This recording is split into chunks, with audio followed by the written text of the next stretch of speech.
Pandemi kejutan politik tampaknya masih akan terus bermunculan jelang pendaftaran bakal calon presiden 2024 yang tinggal menghitung hari. Terbaru, santer terdengar soal kemungkinan Prabowo Subianto dan Ganjar Pranowo yang akan diduetkan di Pilpres mendatang. Isu ini kian mencuat seiring terbukanya skema dua poros koalisi. Kelihatannya memang akan menuju pada dua poros. Kenapa? Pertama dari sisi anggaran itu memang belum ada anggaran untuk dua putaran. Yang kedua dari isu perbincangan publik memang terjadi dua poros. Nah, poros yang ada itu poros yang memang sebenarnya lebih pada dinamika di elit. Memang mungkin sulit untuk dua poros. Mungkin menganggap ini hal yang mustahil. Tapi karena ini yang merancang elit saja sebenarnya tidak terlalu mustahil. Artinya kemungkinan dua poros menurut saya pribadi peluangnya masih cukup besar. Lalu apa tanggapan Prabowo dan Ganjar soal peluang mereka untuk diduetkan di Pilpres? Yang kita dambakan adalah selalu persatuan, kerukunan, apapun terjadi kita harus rukun, kita harus sejuk. Siapapun yang diberi mandat oleh rakyat, kita hormati, ya kan? Yang terbaik untuk rakyat. Rakyat Indonesia ingin pemimpinnya rukun dan damai. Saya kira itu saja. Potensi untuk duet sama Pak Prabowo itu mungkin nggak sih, Mas? Semua calon yang punya potensi untuk berpasangan dengan saya sama jaraknya.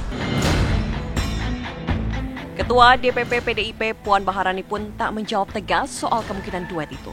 Menurutnya, dinamika politik masih berjalan dinamis. Kalau Pak Ganjarnya misalkan sebagai cawapres, apakah mungkin itu? Ya kita lihat lagi nanti gimana dinamikanya selama 1 bulan ini. Apakah kemudian bisa terjadi atau tidak terjadi, kan semua partai punya kalkulasi. Tapi apakah PDI Perjuangan rela jika Pak Ganjar menjadi cawapres? Kan saya belum jawab, masih mau dilihat dulu iya atau enggak. Wacana duet Ganjar Prabowo bukan isapan jempol belaka. Ini bisa saja terjadi jika elektabilitas Anies dan Caimin kian menggurita. Suka tak suka, Prabowo dan Ganjar terpaksa atau dipaksa untuk berkoalisi. Ini syaratnya jika elektabilitas Anies ternyata tidak terbendung sangat tinggi kokoh, itu membuat para kingmaker kekuatan dua ini, PD Perjuangan dan Gerindra, Prabowo dan Ganjar, terpaksa atau dipaksa bergabung karena harus mengimbangi kekuatan Anies.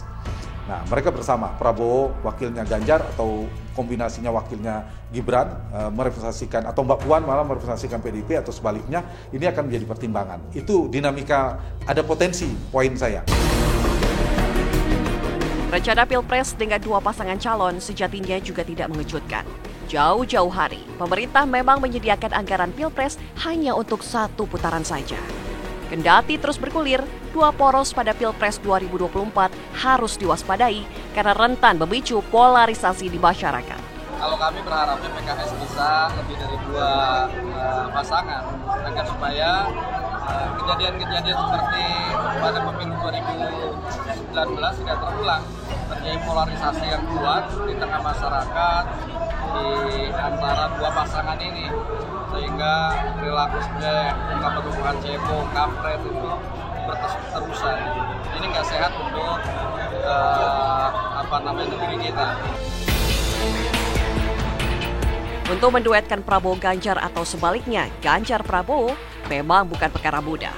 Lobi-lobi politik tingkat tinggi pasti tak dapat dihindari. Namun lagi-lagi tak ada yang tidak mungkin di dunia politik. Apalagi kedua baca pres hingga kini belum juga menentukan siapa wakil calon presiden yang akan mendampingi mereka. Jikapun nantinya terwujud, siapa yang rela melepas posisi sebagai calon presiden?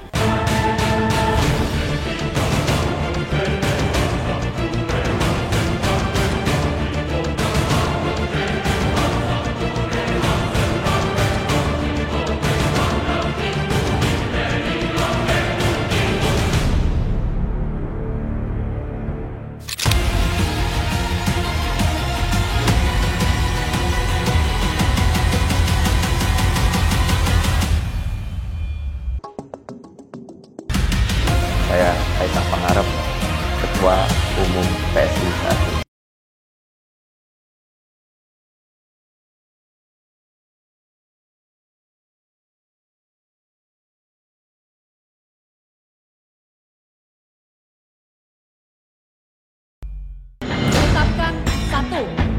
Terjawab sudah rumor yang menyatakan Kaisang bakal didapuk sebagai Ketua Umum DPP PSI. Meski belum seumur jagung menjadi anggota PSI, putra bungsu Presiden Joko Widodo ini dipercaya menempati posisi yang membuatnya sejajar dengan ketua umum partai politik lainnya. Dalam sambutannya, Kaisang mengatakan mengikuti jejak Jokowi sekaligus meminta izin untuk masuk dunia politik. Beliau ini orang yang sangat saya cintai dan saya hormati. Saya ingin mengikuti jejak beliau untuk berpolitik untuk kebaikan.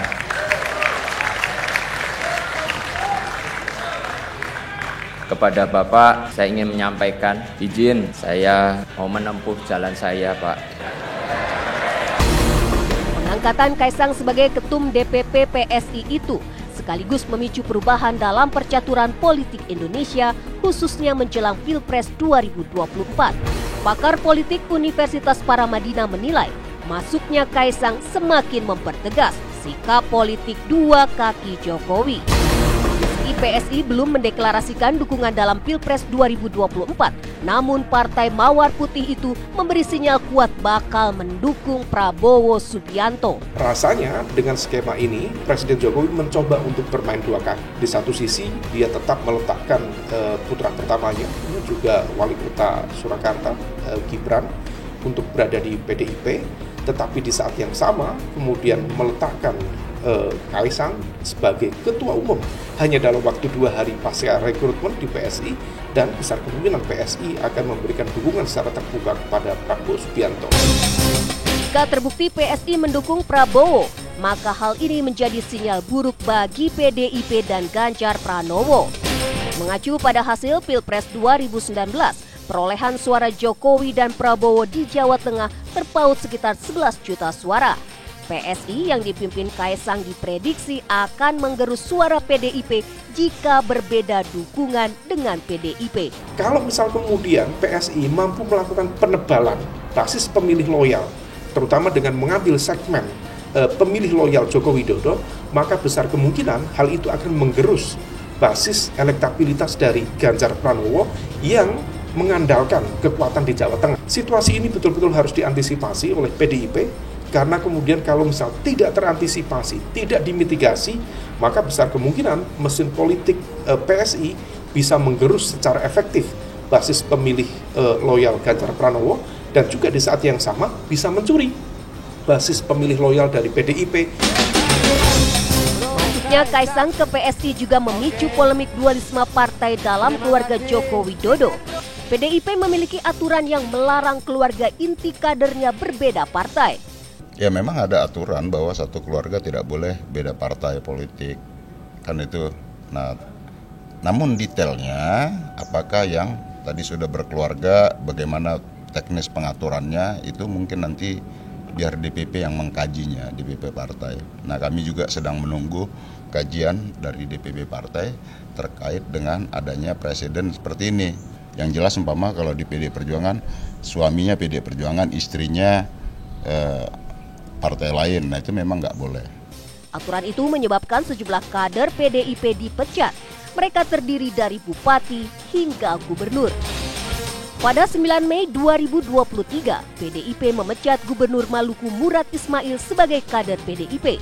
Pemicunya, istri Murad maju sebagai caleg melalui PAN. Nasib sama dialami Bupati Bangli Bali, Imade Gianyar, yang dipecat karena mendukung adiknya maju pilkada lewat Partai Golkar. Selain Imade Gianyar, 2 kader PDIP lainnya ikut dipecat. Di tahun yang sama pada 2020, PDIP memecat Bupati Semarang Munjirin dari keanggotaan PDIP. Pemicunya, istri Munjirin maju sebagai calon bupati melawan calon bupati kader PDIP. Sebelumnya Jokowi menyatakan bahwa Kaisang sudah berkeluarga dan lepas dari keluarga inti. Ia juga menyatakan keputusan anak-anaknya merupakan tanggung jawab mereka. Saya kan sudah sering menyampaikan, ya. Anak-anak itu kalau sudah berkeluarga, itu sudah punya rumah sendiri, sudah punya istri, ya sudah harus mandiri dan harus tanggung jawab. Artinya apa yang diputuskan itu pasti sudah, ya biasa di dalam keluarga minta doa restu. Karena saya bilang tidak pun juga tetap akan jalan. Itu anak-anak saya seperti itu kalau mau tahu. Ya, kasih. Dinamika ini menguji ketegasan PDIP dalam menegakkan aturan partai. Sikap pengurus PDIP pun terbelah. Sebagian menyatakan Kaisang sudah pisah dari keluarga Jokowi, sedangkan sebagian lainnya menyatakan anak merupakan keluarga inti yang tidak boleh berbeda partai. Itu ketika kemudian saat ini kemudian PDIP misalnya enggan bersikap atau mencoba untuk menyikapi secara dingin dengan basis argumen bahwa Kaisang sudah memiliki kakak yang berbeda dengan Pak Jokowi, tentu hal ini memantik sejumlah pertanyaan publik. Apakah kemudian PDIP mencoba untuk tebang pilih atau pilih kasih dalam menegakkan aturan dan konstitusi partai, terutama di ADART nomor 22 tadi. Selain mengubah peta dan pertarungan di Pilpres, PSI di bawah kepemimpinan Kaisang akan berpengaruh terhadap persaingan di pemilu legislatif. PSI yang gagal lolos ke Senayan karena hanya memperoleh sekitar 2% suara pada pemilu lalu, kali ini diprediksi akan menjadi kekuatan baru. Tentu hal ini akan menciptakan satu gelombang yang cukup signifikan terutama di level pileg terlebih dulu. Karena bagaimanapun juga tentu saya meyakini akan ada operasi politik yang cukup signifikan untuk memenangkan PSI terutama di simpul-simpul dapil tertentu. Karena ini adalah sebuah pertaruhan bagi kredibilitas dan karir politik seorang putra presiden. Akankah PSI lolos ambang batas parlemen dan menjadi kekuatan baru dalam peta politik Indonesia? Apakah PSI juga akan merampas sebagian suara pendukung Jokowi dan PDIP di Jawa Tengah untuk Prabowo? Kita tunggu pembuktiannya. Saya Kaisang Pangarep, Ketua Umum PSI saat ini.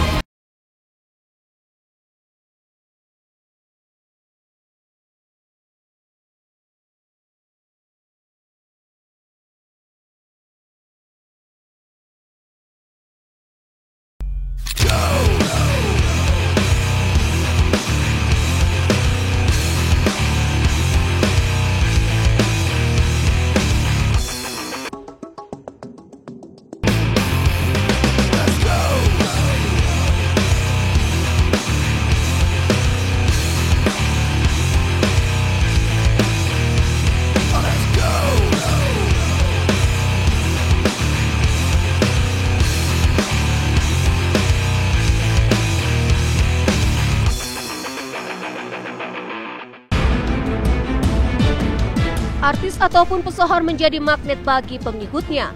Ribuan bahkan jutaan orang akan memadati acara-acara yang dihadiri oleh artis dan pesohor. Pesona artis yang mampu menghadirkan massa ini rupanya dimanfaatkan juga untuk kepentingan politik. Tak heran jika sejumlah artis dan pesohor dilibatkan dalam politik praktis seperti pemilihan presiden atau pemilihan kepala daerah. Meski masa kampanye belum dimulai, sejumlah bakal calon presiden mulai menggandeng artis. Sejumlah artis atau perkumpulannya melakukan pertemuan dan menyatakan dukungan kepada 3 baca pres. Dukungan mereka diharapkan akan menjadi pengumpul suara dalam pemungutan suara nanti. Pakar komunikasi politik Karim Suryadi menyatakan gandengnya artis dan pesohor bertolak dari keyakinan bahwa artis akan memberikan efek yang bagus. Efek dari gejala celebrity worship dengan asumsi bahwa para pemuja selebritas ini akan mengikuti kemanapun perginya para selebriti. Jadi para pemuja, para fans, para penggemar akan mengikuti kemana dia pergi, kepada siapa dukungan diberikan. Pertanyaannya apakah akan efektif atau tidak? Nah, ternyata hasilnya tidak linier. Karena mengapa? Satu, selebritas itu adalah produk zamannya. berpulang kepada apakah selebritas yang memberikan dukungan yang digait oleh capres-cawapres itu masih punya masa yang real tidak? Dan apakah masanya itu potensial sebagai pemilih dan akan memilih atau tidak? Lalu apakah dukungan artis dan pesohor akan diikuti pula oleh pengikut mereka? Karim Suryadi menilai dukungan artis tidak memberikan efek yang signifikan. Hal ini juga terbukti banyaknya artis yang gagal dalam kontestasi politik meskipun memiliki pendukung di dunia hiburan. Kita tidak pernah melihat para fan ini akan melakukan apapun yang dikerjakan oleh selebritasnya. Sebab plasenta yang menghubungkan antara selebritas dan fan-nya, bidang adalah bidang yang digeluti oleh selebritas itu. Sehingga apapun yang dikerjakan oleh selebritas tidak serta-merta mendapatkan dukungan dan diikuti oleh para fan-nya, kecuali jika itu berhubungan dengan apa-apa yang dia gemari. Oleh karena itu maka digaitnya selebritas tidak akan menjamin sama dengan meraih dukungan mutlak begitu. Sebab kita melihat banyak selebritas gugur, banyak artis menjerit gitu ya, banyak pesohor tumbang baik di dalam pileg maupun dalam pilkada. Betulkah dukungan artis kepada capres-cawapres tidak serta-merta diikuti oleh pendukungnya? Jawaban dari sejumlah pemilih muda ini menggambarkan efek dukungan artis terhadap pilihan mereka dalam Pilpres 2024 nanti. Kita kembali lagi sama artisnya ini berpengaruh juga nggak untuk di capresnya nanti kalau misalkan dia cuman taruh namanya aja, tapi dia nggak ada pengaruh untuk keberlangsungan masa jabatannya, kayaknya enggak. Kan setiap individu bebas untuk memilih, jadi meskipun kita suka sama artis itu, jadi artisnya siapa gak pengaruh sama diri saya sendiri ya. Kalau buat aku sih enggak ya, soalnya karena ya kalau dukungan doang kan apa ngaruhnya, yang kerja kan calon presidennya juga ya. Menurut saya sih ngaruh ya, karena kan kalau artis kan itu public figure. Nah kayak masyarakat tuh pasti lebih tahu public figure karena informasi artis kan pasti lebih pesat, lebih cepat gitu. Melihat dari sisi terinfluence dari artis tersebut, tapi saya lihat juga jenjang karir calon presiden kita dari riwayat jabatan atau karir politiknya. Hal itu mungkin sedikit berpengaruh, tapi kemungkinan besar ada yang nggak berpengaruhnya juga. Kenapa? Karena hak suara itu kan punya hak suara masing-masing. Meski dukungan artis tidak linier dengan suara pendukungnya, namun artis dan pesohor masih banyak digunakan oleh politisi, termasuk Presiden Republik Indonesia Joko Widodo. Pelibatan artis dalam politik praktis untuk memperkuat image tertentu. Nah, sekarang pertanyaannya, mengapa kalau begitu masih juga menjadi tren? Anda lihat sendiri, jangankan yang belum jadi presiden saja memanfaatkan selebritas. Anda tengok, uji coba kereta cepat Bandung-Jakarta menggait artis untuk mengatrol dukungan terhadap ibu kota Nusantara, digait artis. Jadi kalau presiden saja menggunakan artis, ya itu akan menimbulkan image, akan artis itu menjadi obat generik untuk mengatasi semua persoalan politik gitu ya. Jadi menurut saya ini lebih merupakan sebuah image ketimbang fakta dan punya efikasi yang kuat. Pemakaian artis dalam kontestasi politik dinilai lebih untuk kepentingan publikasi. Penggunaan artis tak hanya diterapkan oleh politisi Indonesia, di luar negeri pun terjadi praktek yang sama. Dan kalau kita lihat misalnya secara akademik, ada dua aspek soal selebritas politik ini.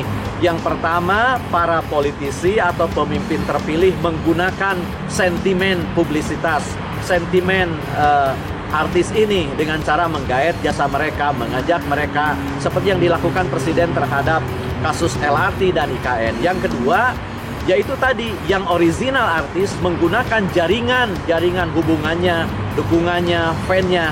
Karena ini dilandasi oleh modal sosial, siapa mengetahui siapa. Lalu, bagaimana dengan Anda? Apakah dukungan artis idola juga menjadi rujukan kepada siapa suara Anda berikan?